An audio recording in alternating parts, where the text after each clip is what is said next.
Je suis ravie d'animer ce grand entretien avec Tristan Richid, qui sortira le 15 octobre. Mais comme vous avez compris, depuis 2 jours, nous avons une librairie extraordinaire à Darwin qui s'appelle le Géolibri. Et donc l'ouvrage est déjà disponible. Et ça s'appelle « Réanimer la démocratie des assemblées populaires face à l'autoritarisme ». Je vais prendre 1 minute pour présenter Tristan, qui, après avoir participé à l'aventure démocratique de Saillant dans la Drôme, dont on a beaucoup entendu parler en 2013-2014, et puis pendant toute la mandature, oui, on dit des mandatures, de 2014 à 2020, il est parti sur les routes de France, justement pour promouvoir l'émergence de listes participatives en vue des élections municipales. Il conçoit et anime aujourd'hui des dispositifs de démocratie délibérative qui remettent les citoyens et les citoyennes au centre des décisions politiques. Et c'est de ça dont on va parler ce matin, pendant la petite heure qui nous est donnée. Mais je crois, Tristan, que tu as une proposition à faire à notre auditoire. Oui, moi j'ai besoin de savoir à qui j'ai affaire. Je ne vous connais pas. Je vais vous proposer de discuter avec votre voisin de gauche ou de droite ou de derrière. De préférence avec quelqu'un que vous ne connaissez pas. Et de préférence avec quelqu'un avec qui vous n'êtes pas d'accord. Ça fait beaucoup de conditions. Ça fait beaucoup de conditions. Donc, je vais vous poser une question pour vous repérer. Est-ce que vous pensez qu'on est plutôt en démocratie ou est-ce que vous pensez qu'on n'est plutôt pas en démocratie? Est-ce que ceux qui pensent... Alors du coup, c'est quoi le plus discriminant à Darwin? Du coup, c'est de dire qu'on est plutôt croyant ou plutôt pas croyant? Je sais pas. Allez, disons que ceux qui pensent qu'on n'est plutôt pas en démocratie, est-ce que vous pouvez lever la main? Ok. Est-ce que vous pouvez vous regarder? Donc ceux qui pensent qu'on est plutôt en démocratie, allez vers quelqu'un qui pense qu'on n'est plutôt pas en démocratie. Et je vous propose pendant 4 minutes, 4-5 minutes d'échanger des arguments et qu'on prendra ensuite à la volée pour commencer cette petite heure. C'est parti? C'est parti.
Allô, allô.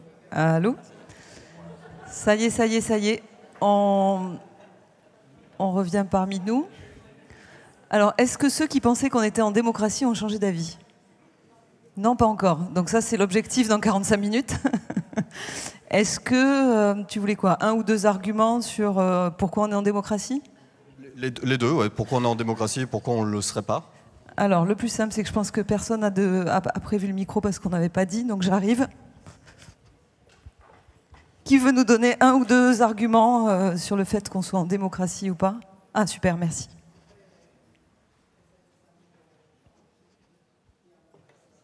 Bonjour. Moi, je trouve qu'on n'est plus en démocratie dans le sens que la démocratie, c'est dans le sens où on est écouté, le peuple soit écouté. Là, ce n'est plus le cas. On voit la situation actuelle dans notre pays. Je me dis quand même, dans le sens de la chose elle-même, comme on voit par exemple dans les trucs dans les médias, par exemple, Ouais. le média est contrôlé par le manque de démocratie. On ne laisse plus parler les gens. Ok, on a compris. Super, merci beaucoup. Peut-être un autre témoignage? Est-ce que quelqu'un d'autre a un autre Plutôt un argument? témoignage, quelqu'un qui pense qu'on est en démocratie et qui du coup veut défendre ça. Un argument pour. Allez Patrick, on y va. Non, moi je trouve que comparé à des tas d'autres pays, on est quand même vraiment en démocratie. On peut quand même discuter. Je trouve que la vraie difficulté actuelle, c'est qu'on n'arrive plus à discuter. Mais les uns et les autres, on a quand même le droit de s'exprimer. Et moi, je pense que la presse, elle n'est pas que exclusive d'un côté ou de l'autre. Et de reste, toute la presse de gauche trouve qu'on est trop à droite, et toute la presse de droite trouve qu'on est trop à gauche. Enfin, je pense que... Mais ce qui veut dire qu'il y a quand même débat. Et je crois que c'est le début de la démocratie, le débat. Merci beaucoup. Est-ce qu'il y aurait une dernière prise de parole? Moi, je pense qu'on est encore en démocratie, nos politiques ne sont pas encore assassinés. On est là, on débat de choses démocratiques, mais on manque, je crois, d'imaginaire autour du commun, et c'est à nous aussi, les citoyens, de se retisser tout ça. Merci beaucoup. Est-ce que toi, tu penses qu'on est en démocratie ou pas, d'ailleurs? Tu nous as pas dit. Alors moi, j'ai une réponse un peu radicale. Ça ne veut pas dire que j'ai raison, hein. Mais juste le fait de revenir à l'étymologie du terme, un régime démocratique est un régime où le peuple se gouverne. Est-ce qu'on est d'accord avec cette définition? Enfin, je veux dire qu'une définition étymologique du terme. Et j'ai pas l'impression que notre régime soit organisé de cette manière-là. Donc on est dans un régime qualifié de représentatif, on est bien d'accord? Moi j'ai tendance à penser que c'est un petit peu un oxymore. Donc un régime, donc une démocratie représentative. Donc le principe, c'est que les citoyens sont appelés, nous sommes appelés à voter tous les 5 ans ou tous les 6 ans en fonction des scrutins.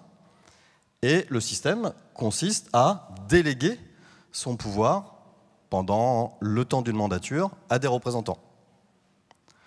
En France, ce système est poussé jusqu'à son extrême, puisque nous n'avons aucun contrôle sur ce qui va être mis en place par nos représentants durant l'ensemble de la mandature. Je ne sais pas si ça vous parle, le mandat impératif. Donc en France, c'est interdit. Le mandat impératif consisterait, en fait, lorsqu'un représentant est élu, il devrait normalement respecter ses engagements de campagne, et si ce n'est pas le cas, être destitué, et être destitué par le peuple qui l'a élu. Donc en France, c'est absolument pas possible de faire ça. Il faut qu'on attende les élections à venir. Donc vous ne voyez pas une contradiction là-dedans? Notre système consiste en fait à demander aux citoyens de déléguer leur pouvoir à des gens qui vont les représenter. Alors, qu'est-ce que c'est que la représentation? Comment on fait pour représenter les gens, en fait? Parce que finalement, si ce truc-là, ça marche, c'est très bien. Si quelqu'un est en capacité de représenter le peuple, c'est super. Mais qu'est-ce que ça veut dire représenter le peuple, en fait? C'est qui le peuple? C'est une masse uniforme qui est guidée par les mêmes intérêts. Puis comment fait le représentant, du coup, pour se connecter à la volonté du peuple? C'est quoi le principe? Comment un représentant enfermé dans son statut d'élu et dans son bureau, peut être en connexion permanente avec les intérêts du peuple. Enfin, tout ça est de l'ordre du mystique.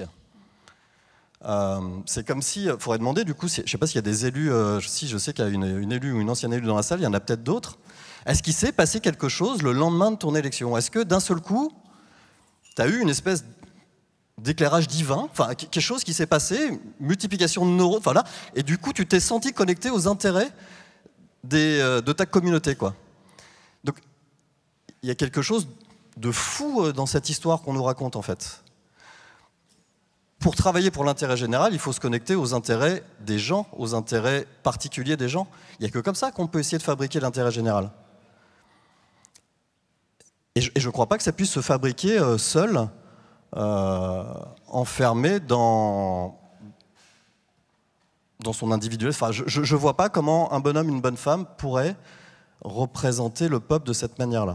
Donc, j'attire votre regard sur l'illusion de la représentation. Alors maintenant, on va rentrer dans le dur. En fait, moi, j'ai très à cœur, bon, j'ai beaucoup aimé le livre, je ne vous le cache pas, j'ai très à cœur que tu nous racontes le début de ton aventure, c'est Saillant. Saillant, c'est un petit village dans la Drôme, où il s'est passé des choses et où vous avez décidé de vous constituer et d'y aller. J'aimerais vraiment que tu nous racontes cette aventure. Oui, donc moi, je viens d'un petit village. Est-ce que des gens ont déjà entendu parler de Saillant, ce petit village? Est-ce que vous pouvez lever la main pour voir s'il y a encore... cette histoire est encore présente dans les esprits? Oui, il y en a encore quelques-uns, ouais. Donc Saillant, c'est un petit village de la Drôme. Je ne sais pas si vous situez la Drôme, entre Lyon et Marseille, en gros. Un petit village de 1500 habitants qui était dirigé par un maire assez classique qui, pour la petite histoire, s'était fait élire sur le principe de démocratie participative. C'est intéressant comme terme aussi, démocratie participative, non? Démocratie représentative, qui est une espèce d'oxymore, c'est-à-dire deux termes qu'on accole et qui sont plutôt contradictoires l'un de l'autre. Et puis on passe à un pléonasme, la démocratie participative, comme si la démocratie pouvait être autre chose que participative.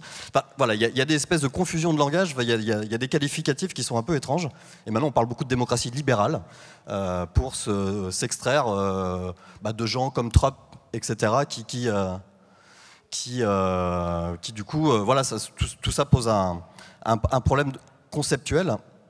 Vous savez d'où vient ce problème conceptuel, sans doute aussi. Ça vient aussi de la confusion entre le vote et la démocratie, mais peut-être qu'on y reviendra tout à l'heure. Peut-être que le vote, peut-être que la démocratie, en fait, ce n'est pas que le vote. Peut-être que la démocratie, c'est autre chose que le vote. Saillant, 1500 habitants, dirigé par François, le maire sortant, et François dirige son village d'une main de fer, comme la plupart des maires en France. Et François, à un moment donné, a une idée absolument sublime et il veut implanter un supermarché à 1 kilomètre de la sortie du village. Je ne sais pas si des gens sont déjà venus à Saillant. Saillant, il y a plein de petits commerces de proximité à Saillant. C'est un village qui vit, voilà, c'est assez étonnant. Mais voilà. Donc on est quelques-uns à estimer que ce projet est une hérésie, en fait, et que ce projet va pas apporter du plus sur notre territoire, et que ça va plutôt être l'inverse. Et donc, entre autres actions, il y a une pétition qui tourne et qui rassemble 800 signatures. Donc on est 1500 dans le village. Donc on a 800 habitants du village qui signifient à leur maire qu'ils ne sont pas d'accord avec cette idée. Est-ce que vous pensez que notre maire s'est intéressé à ces 800 citoyens qui lui ont signifié qu'on ne souhaitait pas de son projet?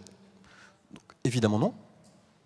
Un maire qui s'est fait élire sur la démocratie participative, quelques années avant, du coup. Donc on se retrouve avec un maire qui s'entête à vouloir mener ce projet. Pour la petite histoire, il était, dans sa vie professionnelle, ce monsieur était représentant pour une grande marque, un grand distributeur, à savoir Casino. Donc je ne sais pas s'il y a un lien. Mais en tout cas, ce monsieur, dans sa vie professionnelle, travaillait pour cette enseigne.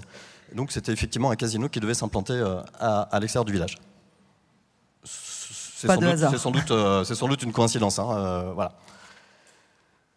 Un collectif se met en place et se bat contre l'installation de ce supermarché. Ce collectif l'emporte. On se retrouve, donc on gagne à peu près la bataille contre le supermarché à peu près à 1 an des élections municipales de 2014. Donc en début 2013, on l'emporte. À 6 mois des élections, notre maire sortant se représente et a priori, il n'y a pas de liste en face. Donc vous voyez, il y a un peu d'émotion dans le village, en fait. Hein. Tous les gens qui sont battus contre le supermarché se disent, punaise, il n'y a même pas... Enfin, ce monsieur va être reconduit automatiquement parce qu'il n'y aura pas de liste en face. Donc voilà, tout ça crée beaucoup d'émotion dans le village. Et c'est à ce moment-là que j'interviens. Et en fait, dans une réunion, je propose aux gens, plutôt que de parler de démocratie, de le vivre pour de vrai. Et donc l'idée un peu farfelue qui sort à ce moment-là, c'est de se dire, on va annoncer dans le village qu'il y a une liste d'opposition qui va se présenter. Et on va organiser une grande réunion publique autour de cette liste d'opposition. Ça marche plutôt bien, puisqu'on a 120 personnes qui viennent à cette réunion. Sauf que lorsque les gens arrivent, on leur avoue qu'on n'a pas de programme et qu'on n'a pas de candidat. Et que le programme et l'appel à la candidature va se faire pendant la soirée. Donc ce qu'on fait, en fait, c'est qu'on va utiliser des méthodes d'intelligence collective. On parlera sans doute d'intelligence collective d'ici la fin. C'est le compte à rebours, ça. Ok, ouais, c'est bien. Tu vois, il faut y aller. Faut enchaîner les mois. Et donc, du coup, on organise une grande soirée d'intelligence collective. En fait, on fait un diagnostic du village et on sort des orientations en fait, pour un futur projet dans le village. Et on fait circuler une feuille d'émargement, et sur la feuille d'émargement, il y a une case à cocher qui dit « Je m'engage sur la liste qui portera le programme construit par les villageois ». Et on se retrouve au bout de 2-3 réunions publiques à une vingtaine de candidats qui se portent volontaires, voilà, donc des gens qui ne se connaissent pas, c'est pas une bande de copains. On se connaît de vue, hein, parce qu'on est dans un village de 1500 habitants, mais on n'est pas forcément sur la même culture politique, etc. Et on a une liste qui se construit autour d'un programme co-construit par 150 villageois. Et cette petite aventure va jusqu'au bout, on a gagné les élections, et donc on arrive et on bat le maire sortant. Et voilà, donc l'aventure de Saillant démarre. Vous verrez, si vous achetez le livre, mais aussi tapez Saillant sur votre moteur de recherche, vous verrez, ça a été très documenté. Et donc on va vivre pendant 6 ans une mandature très particulière où les citoyens sont systématiquement appelés sur les décisions qui les concernent. Moi, j'aimerais que tu donnes un exemple et après, je voudrais comme on a peu de temps, qu'on avance sur Poitiers. Tu nous parles du PLU, donc le plan local d'urbanisme. Qu'est-ce qui s'est passé à Saillant? Parce que c'est souvent des sujets dans les petites communes. Peut-être vous habitez à Bordeaux, mais le foncier, voilà, est-ce que je peux vendre mon terrain, rentabiliser, avoir 3 maisons qui se construisent, etc. Donc sur le PLU, je ne sais pas si vous voyez le PLU, le plan local d'urbanisme, sur un village de notre taille, autant vous dire que c'est le sujet polémique, le sujet politique. Ça vient taper dans le portefeuille des gens, ça vient dessiner le territoire. Enfin, c'est le sujet le plus politique et le plus polémique que vous puissiez imaginer. Eh bien, nos amis de Saillant ne font rien de mieux que de prendre ce sujet-là et d'en faire une expérimentation démocratique en faisant un tirage au sort. Donc on discutera aussi du tirage au sort si ça vous va. Donc, ils décident que 12 habitants tirés au sort et 4 élus, accompagnés par un cabinet d'urbanisme, va réviser le PLU. Je ne suis pas sûr que ça se passe comme ça, je ne sais pas si vous êtes au courant, mais ça ne se passe pas du tout comme ça hein, dans la plupart des communes. Hein. Alors c'est quoi le principe qui sous-tend tout ça? Le principe qui sous-tend tout ça, en fait, c'est déjà de réaliser que nos élus ne sont pas des spécialistes de leur domaine. Je ne sais pas s'il y a des élus dans la salle, encore une fois. Est-ce que vous avez en tête, vous, que vos élus sont experts de leur domaine? Ça vous semble pas bizarre qu'un ministre passe de l'éducation à l'industrie, à l'armée?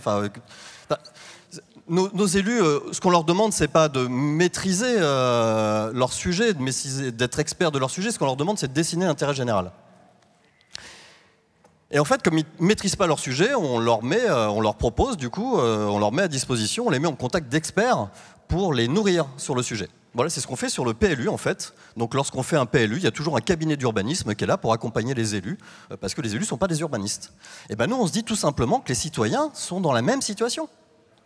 Des citoyens ne sont pas moins à même que des élus pour monter en compétence sur des sujets techniques et prendre des décisions dans l'intérêt général. Ça va avec ça? J'enfonce des portes ouvertes en disant ça. Hein. Donc, on décide de faire ça. 12 habitants tirés au sort, avec 4 élus, 16 personnes vont construire le PLU, accompagnés par un cabinet d'urbanisme. Donc, évidemment, ça donne quelque chose d'extrêmement intelligent, et ça donne quelque chose de très fin, de très politique. Tout comme la Convention citoyenne sur le climat a produit quelque chose de très fin, de très politique et de très intéressant. Après, on discutera tout à l'heure de comment est-ce qu'on fait pour éviter la fin malheureuse de la Convention citoyenne sur le climat. Mais évidemment que ces formules-là fonctionnent, et évidemment que les citoyens, lorsqu'on les fait discuter ensemble et lorsqu'on leur met à disposition de l'expertise, évidemment que tout ce petit monde-là devient intelligent et évidemment qu'on en sort des mesures extrêmement intelligentes. Voilà. Donc ça, moi je l'éprouve depuis 5 ans, ça marche systématiquement. Ça c'est le PLU assaillant. Ouais, juste conclusion, vous faites le PLU et au final une partie de la population n'est pas ravie, vous devez vous douter et donc vous n'êtes pas réélu. Évidemment qu'on perd les élections, une fois que vous avez fait ça, vous perdez les élections derrière, on est bien d'accord. En fait, on dit aux propriétaires, aux grands propriétaires du village, on leur annonce qu'ils ne pourront plus négocier individuellement avec le maire leur petite parcelle et le passage de leur terrain en terrain constructible, c'est terminé. C'est 12 habitants tirés au sort et 4 élus qui publiquement vont réviser le PLU. Donc autant vous dire, je ne sais pas si vous imaginez l'ambiance devant le poulet du dimanche dominical dans certaines familles, ça a été extrêmement tendu, quoi. Ça a été on venait de toucher vraiment au portefeuille des villageois et on venait, voilà. Donc il y a un sentiment d'envahissement très très fort. On perd les élections en 2020 de 18 voix. C'est-à-dire que moi, je m'attends à un raz-de-marée, en fait, après ce qu'on avait fait, etc. Mais on perd les élections que de 18 voix, ce qui veut dire que peut-être que finalement, cette formule a plutôt plu aux citoyens saillants. On ne va pas rentrer dans les détails de l'aventure, mais il y a juste en tête c'est à peu près 800 réunions publiques en 6 ans.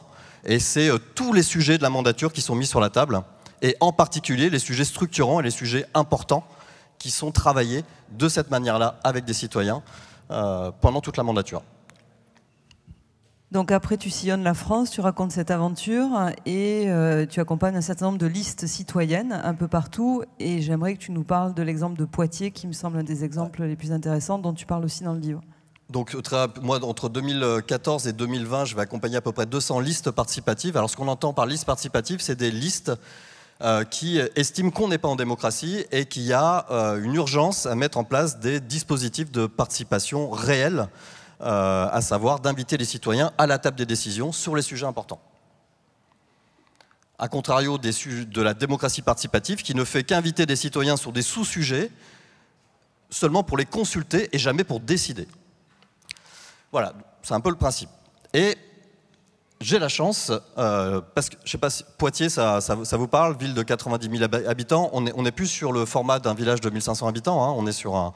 Parce que souvent, ce qu'on nous dit, c'est que ça marchait à Saillant, mais ça ne peut pas marcher dans une grande ville. Bah voilà, je vais vous raconter une autre histoire du coup qui a fonctionné dans une grande ville. Donc à Poitiers, 90 000 habitants, et on va travailler à Poitiers sur la mise en place d'une assemblée donc délibérative sur le même principe que ce que je viens de vous raconter sur le PLU à Saillant, c'est-à-dire qu'on va faire un tirage au sort et on va faire délibérer des citoyens tirés au sort, des élus, des experts, pour aboutir à une décision. Donc c'est ça le principe, en gros, de ce que je viens de vous raconter et de ce qu'on a expérimenté à Poitiers. On l'a fait 3 fois à Poitiers, donc on a animé 3 assemblées.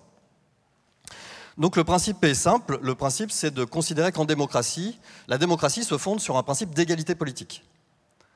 Notre système représentatif, il est fondé aussi sur un principe d'égalité politique, mais c'est le principe d'égalité de voter. C'est-à-dire qu'on est sur un principe d'un homme, une voix, donc on est tous à égalité, on appelle ça le suffrage universel. C'est fantastique, hein, c'est une avancée absolument majeure. Mais ça ne suffit pas à définir une démocratie. Dans une démocratie, n'importe quel citoyen peut être appelé à gouverner les affaires de la cité. Donc je vous raconte une autre histoire. Nous, dans notre système représentatif, n'importe quel citoyen est appelé à voter pour ses représentants et à élire ses représentants. Moi, je vous propose qu'on fasse un pas de plus, qu'on continue à élire nos représentants, mais aussi qu'on puisse être convoqué à décider sur les affaires de la cité. D'où l'intérêt du tirage au sort, qui permet de convoquer n'importe quel citoyen dans une assemblée, et non pas dans une assemblée consultative, mais bien dans une assemblée décisionnaire. Ce qui est totalement illégal en France. Lorsqu'on a monté cette assemblée à Poitiers, donc cette assemblée, en fait, le principe, c'est avec ces 3 acteurs, donc des citoyens tirés au sort, des élus et des experts, l'idée, c'est au bout d'un certain nombre de séances de travail, d'aboutir à une décision qui vient s'imposer au conseil municipal. C'est-à-dire que le conseil municipal ne peut pas, derrière, détricoter la décision qui a été prise à l'Assemblée. Vous voulez qu'on fasse une petite référence à la Convention citoyenne sur le climat ? Allez, c'est la minute. Vous voyez, c'est un petit peu le problème de la Convention citoyenne. Ça vous parle, la Convention citoyenne sur le climat, j'imagine, où des gens, 150 personnes tirées au sort, des experts, ces gens ont travaillé, ont produit quelque chose d'extrêmement intelligent, sauf que ça a été détricoté puisque les élus n'en voulaient pas. Et donc, ça n'a jamais été accepté. Le principe qu'on propose, nous, ici, c'est de faire en sorte que ce qui est délibéré, ce qui est décidé à la fin de l'Assemblée vient s'imposer sans possibilité d'amendement lors de la séance du Conseil municipal. Ça, c'est absolument illégal en France. Donc lorsqu'on a fait ça à Poitiers, le préfet de Poitiers a envoyé une lettre à la mairie de Poitiers en lui indiquant qu'on était dans une démarche illégale et que donc il fallait renoncer à cette assemblée décisionnaire puisqu'elle ne rentrait pas dans le cadre de la loi. Donc le principe, c'est qu'une assemblée populaire ne peut pas contraindre des élus. Donc c'est ça notre démocratie, hein. Et ça, c'est dans les textes. Une assemblée populaire ne peut pas contraindre la décision des élus. Donc les élus de Poitiers, ce qu'ils ont fait, c'est qu'ils ont ils ont été obligés de retravailler leur délibération administrative parce que sinon on s'engageait dans des procédures qu'on allait perdre, hein, parce que la Constitution est contre nous. La Constitution serait peut-être antidémocratique. Je vous laisse ça dans l'oreille.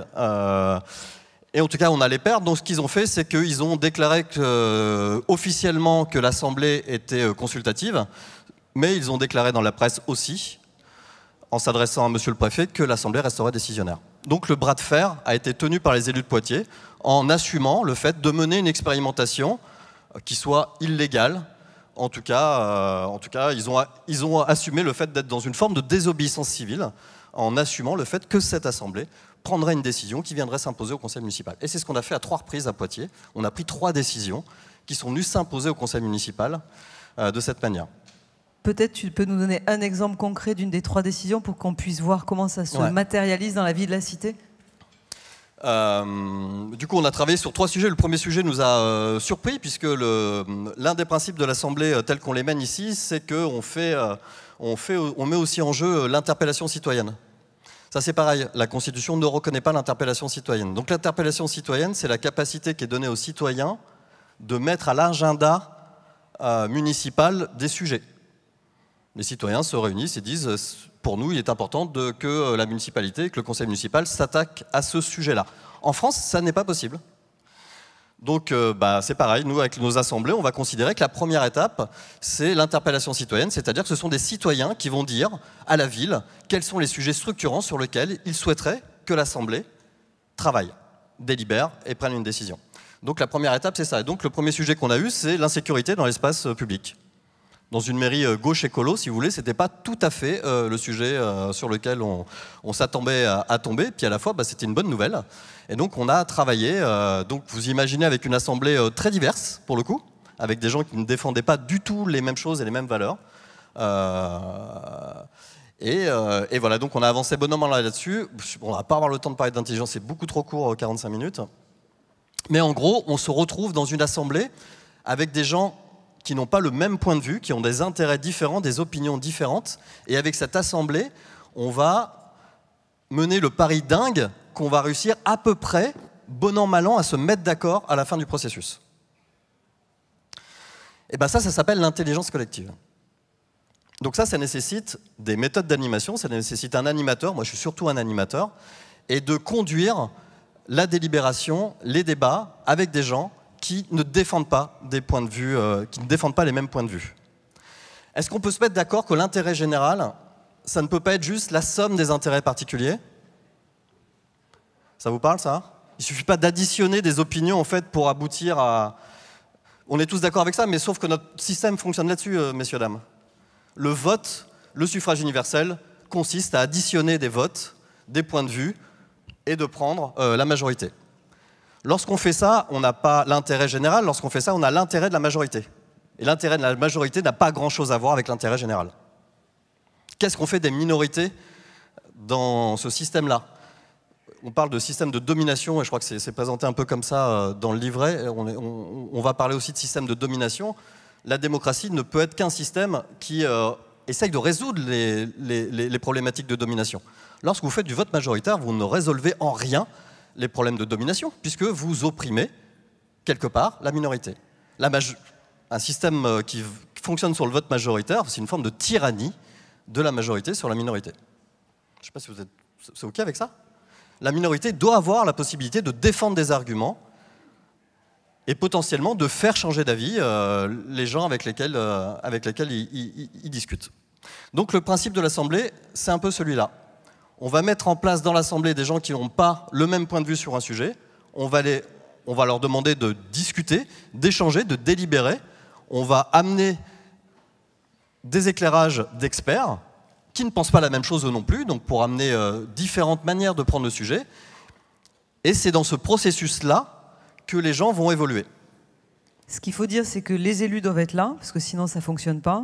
Et j'aimerais bien que tu nous témoignes de ce qui se passe, parce que ceux qui ont suivi la Convention citoyenne pour le climat ont vu que pour ces 150 citoyens, finalement, on est tous en capacité de comprendre les enjeux, on est tous en capacité d'avoir un cerveau et de pouvoir participer. On n'est pas juste, en effet, des votants tous les 5 ans ou tous les 6 ans. Qu'est-ce qui s'est passé humainement? C'est-à-dire que quand tu reprends du pouvoir d'agir, ce que disait Coluche dans son temps, qu'est-ce qui se passe pour le citoyen? Parce que c'est quand même dingue, à un moment donné, on est dans un espace où on a la capacité d'être un acteur, c'est-à-dire qu'on n'est pas un sujet, comme on est dans plein d'espaces, à l'école, etc. Là, on reprend du pouvoir. Il se passe quelque chose, moi j'ai pleuré quasiment, je pleure à chaque fois que j'anime une assemblée en fait. Il y a des moments de craquage complet, il y a un peu de fatigue évidemment, mais c'est pas que la fatigue en fait, c'est l'émotion de voir des gens changer de point de vue en fait, quoi. Je sais pas si vous changez d'avis, vous... C'est plutôt malvenu, hein, vous savez, hein, surtout dans le monde politique, de changer d'avis. On appelle ça des girouettes, les gens qui changent d'avis. On prend du coup une image 10 ans avant où la personne s'est contre. Enfin, on est quand même dans un drôle de système. La délibération fonctionne sur la capacité des gens à changer de point de vue, en fait.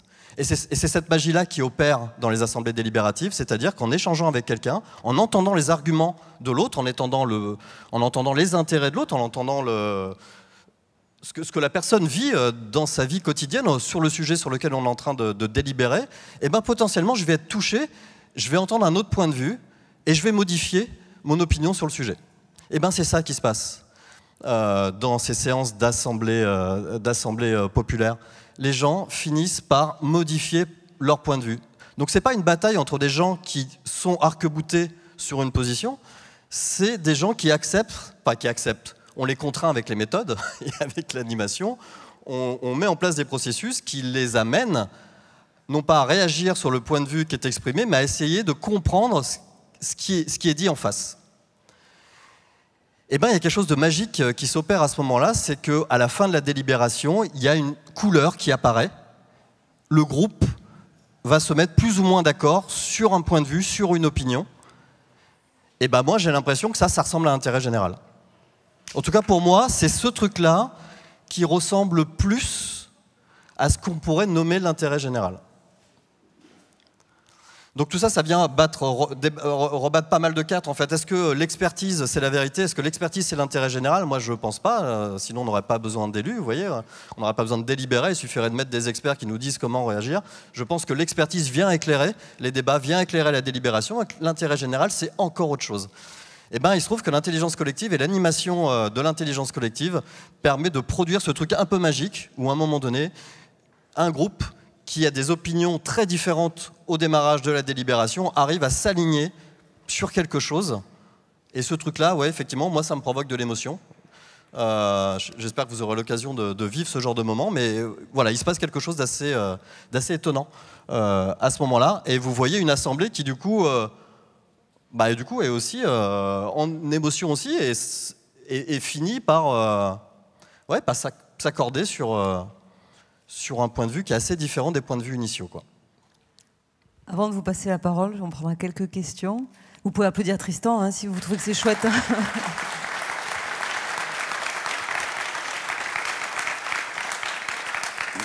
Ma dernière question, c'est que finalement, on voit que quand on nous donne la possibilité, on est prêt à le vivre.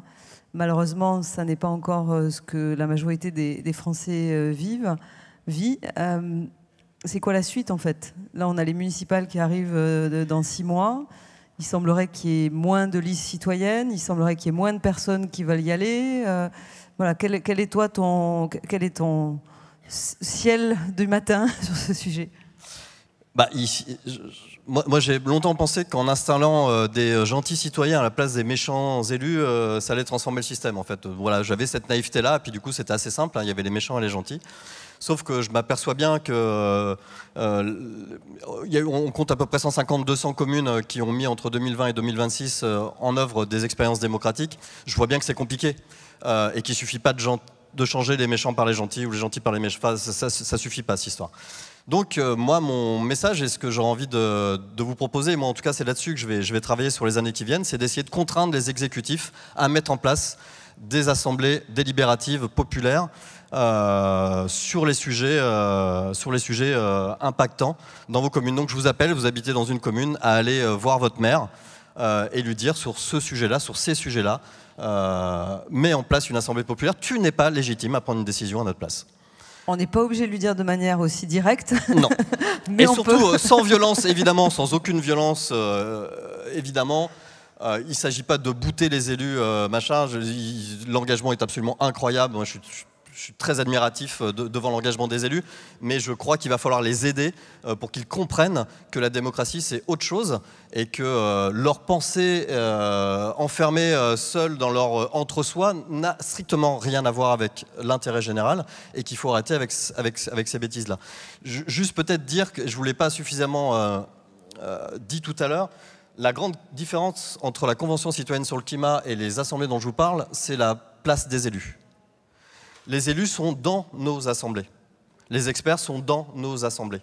L'idée, c'est de faire délibérer les citoyens sous contrainte. Sur un sujet structurant, si les élus ne sont pas présents dans l'Assemblée, il n'y a aucune raison pour que les élus acceptent le résultat de l'Assemblée. On est d'accord avec ça ? Enfin, les élus ne sont pas là pour dire au peuple décidez sans nous. Enfin, c'est une hérésie de penser ça. Donc il ne s'agit pas de remplacer des citoyens tirés au sort et de les mettre à la place des élus. L'idée, c'est de les faire bosser ensemble. Voilà.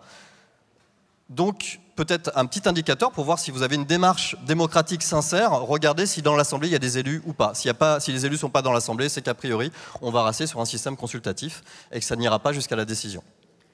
Je voudrais juste rappeler qu'en France, il y a 34 552 communes, ou 35 000, et juste rappeler aussi que, comme tu le disais en préambule, je pense que Julia, qui est devenue élue de la nuit au lendemain, ton corps n'a pas changé, ton esprit n'a pas changé, rien n'a changé, et je pense qu'il y a aussi des élus qui sont dans une forme d'isolement, de désespoir, et pour qui c'est hyper compliqué, et une majorité. Je ne parle pas des grandes villes, mais voilà, et donc ça peut aussi être aidant que d'aller leur tendre la main et de proposer qu'on soit plus participatif et plus associé à ce qui se passe. Bon, c'était ma note ensoleillée de ce jour.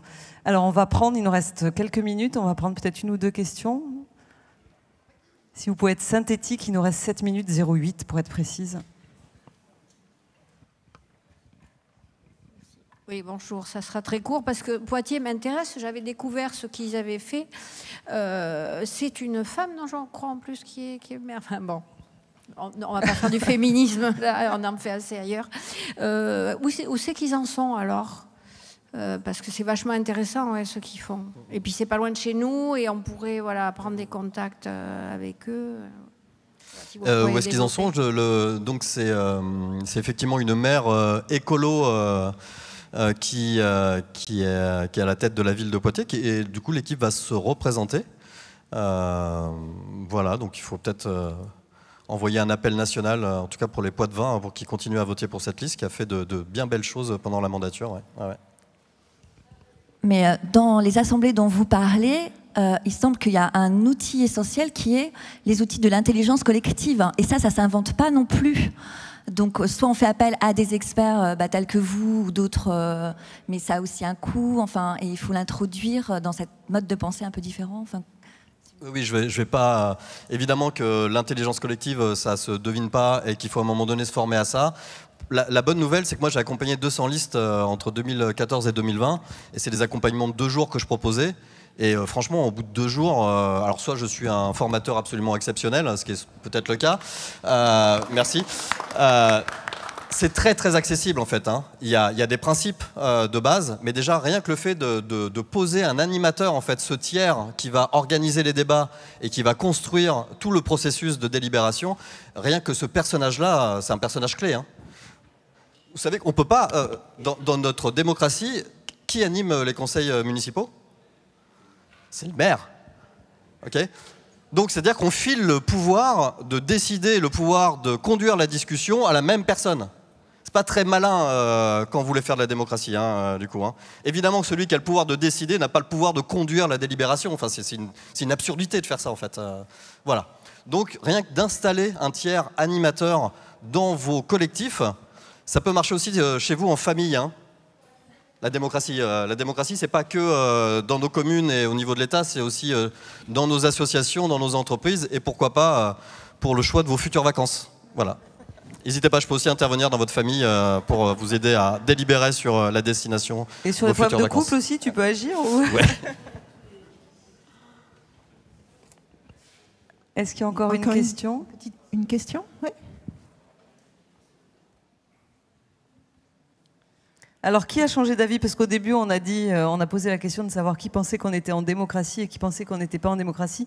Voilà, il y a plein de nouvelles personnes qui viennent d'arriver parce qu'il y a Paul Watson juste derrière nous. Donc forcément, c'est pas réanimer la démocratie avec Tristan Réchid à 10h. Mais merci, vous avez pu participer aussi à notre débat. Est-ce que ceux qui pensaient qu'on était en démocratie ont changé d'avis? Non. Alors, il va falloir qu'on revienne. Saba, une petite question. Saba. Bonjour, merci beaucoup pour cette intervention très très intéressante parce que sur la notion d'intelligence collective, est-ce que vous vous basez sur ce qu'on appelle la sociocratie, l'holacratie et ça aussi, ça a été inspiré aussi des intelligences autochtones dont on parlera tout à l'heure à 15h. Est-ce qu'il y a une limite à ce process? Parce que moi je les ai déjà expérimentées, elles sont extraordinaires, mais parfois il y a un petit peu trop de contraintes qui nous fait rentrer dans les cases et est-ce que vous avez mis, est-ce que vous en inspirez ou est-ce que vous appliquez à la lettre ces process d'intelligence collective qui ont été développés notamment aux États-Unis? Ouais. Bah, merci pour cette question. En fait, je crois que vous devez aussi vous méfier de ceux qui vous apportent une solution miracle. Moi, j'ai pas de solution sur la démocratie. Moi, j'expérimente des formes d'expression citoyenne. J'essaye de mettre en principe ce principe d'égalité politique. Je tâtonne, je fais des trucs, mais j'ai pas trouvé la solution. Donc, sur les outils d'intelligence collective, c'est pareil, il n'y a aucun dogme sur la méthode. Ce qui doit toujours l'emporter, c'est le vivant, en fait. Hein. C'est le politique, c'est jamais la méthode. Mais il se trouve que sans méthode, je ne vois pas comment on pourrait conduire des processus qui mènent à cet intérêt général dont je vous ai parlé tout à l'heure. Il faut gérer des rapports de domination, il faut gérer les contradictions, il faut gérer les désaccords, etc. Donc, sans méthode, je ne vois pas bien comment on y arrive. Donc, pour moi, il n'y a pas de démocratie sans méthode, mais la méthode n'est en aucun cas suffisant pour définir une démocratie. Je ne rentre pas dans les détails, mais il ne suffit pas d'élire son maire en élection sans candidat pour se déclarer une liste démocratique. Voilà, peut-être tu peux donner 2-3 exemples de méthodes ou d'outils. Le principe général, en fait, c'est de considérer que pour prendre une décision collective, il faut passer par une phase d'émergence. Pendant la phase d'émergence, on va écouter les points de vue des uns et des autres. On va chercher la contradiction pendant la phase d'émergence. On va, du coup, déjà pendant le tirage au sort, on essaie de se débrouiller pour amener des gens d'univers très différents. Et pendant la phase d'émergence, on va chercher le désaccord. C'est pas tellement ce qu'on fait dans nos délibérations classiques. Là, on va vraiment aller chercher les points de vue différents.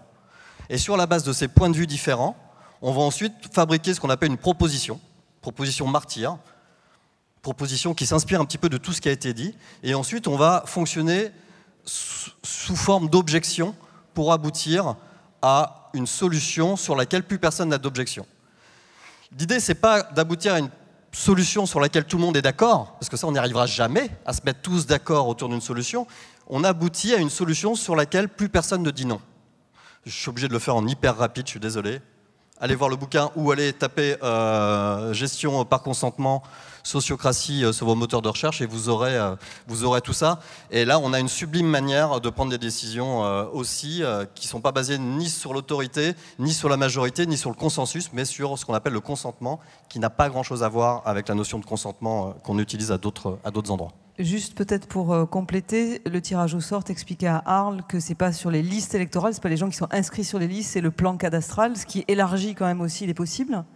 On ne tire pas au sort sur les listes électorales parce qu'on considère que la citoyenneté, c'est pas seulement la capacité de pouvoir voter, la citoyenneté est élargie à tous les gens qui habitent ou qui ont l'usage d'un territoire.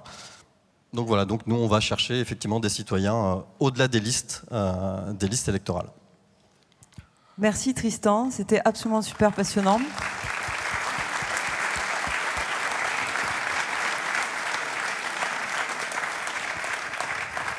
Donc l'extraordinaire librairie Géolibri tenue par Ludovic et ses comparses ont 28 exemplaires de Réanimer la démocratie. Il faut qu'ils soient tous vendus à 11h quand on commence le débat avec Paul Watson. Non, je plaisante, mais en tout cas, Tristan va être disponible pour signer ses premiers livres, parce que le livre sort le 15 octobre normalement. Et donc là, nous avons une avant-première. Voilà. Juste un petit mot juste pour dire que c'est une formidable manière de lutter contre le fascisme et l'arrivée de l'autorité, c'est de proposer aux citoyens quelque chose d'attrayant. Et c'est ça qui se passe lorsqu'on monte ce type d'assemblée, c'est que les gens reprennent du goût à la politique. Et je crois qu'il y a quelque chose à mener. Il faut continuer à se battre contre le fascisme et l'arrivée de l'autorité, évidemment, mais non pas en soutenant un modèle qui est le nôtre et qui part en déliquescence, mais peut-être en réinventant un modèle qui s'appellerait la démocratie et qui est un modèle inédit qu'on n'a pas encore vécu. Voilà.